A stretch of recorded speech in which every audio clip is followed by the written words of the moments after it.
একেবারে একটা অব্যবস্থাপনা মানে সেই জায়গা থেকে তারা যে স্লোগানটা করছে জাস্টিস জাস্টিস জাস্টিস, সেই জাস্টিস প্রতিষ্ঠার ক্ষেত্রে এটা শুধুমাত্র সরকার একা পারবে না, বিরোধী দল যারা আছেন বা আমাদের রাজনীতি আমরা একা পারবো না, বা এককভাবে আপনারা সাংবাদিক তারাও পারবে না।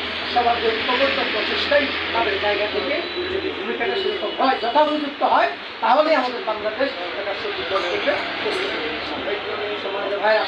আমি আর বেশি কথা বলতে চাচ্ছি না, যে আমরা আমাদের উপজেলা আমির সাথে একটা ব্রিফ করি।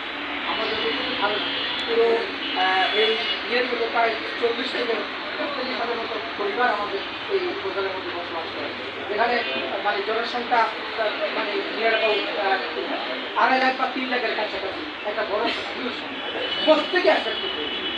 এই বন্যা পরবর্তী সময় আপনাদের স্থানীয় সাংবাদিক আছে, এই পুনর্বাসনের ক্ষেত্রে আমাদের বন্যা দুর্গত এলাকার মানুষগুলো সহযোগিতা করার ক্ষেত্রে আমরা আরও কী করতে পারি আপনাদের জায়গা থেকে, বা যে তথ্য আপনাদের কাছে আছে অবহিত এখনো পর্যন্ত মানে সমস্যাগ্রস্ত, সেই জায়গাগুলো নিউজগুলো আমাদেরকে দেওয়ার চেষ্টা করেন। ইনশাআল্লাহ আমরা চেষ্টা করবো যে আমাদের সহযোগিতা প্রসারিত করতে।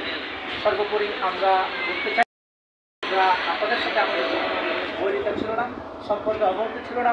আপনাদের পেশাদারিত্বের জায়গাতে যে ইথিক্সগুলো আমাদের সাধারণত খুব সুন্দর অবস্থা, আল্লাহর রাস্তায় অনুরোধ করুন মেহরবানি করে কখনো ইথিক্সের বাইরে যাবেন, কখনো কোড অফ কন্ডাক্টের বাইরে যাবেন না।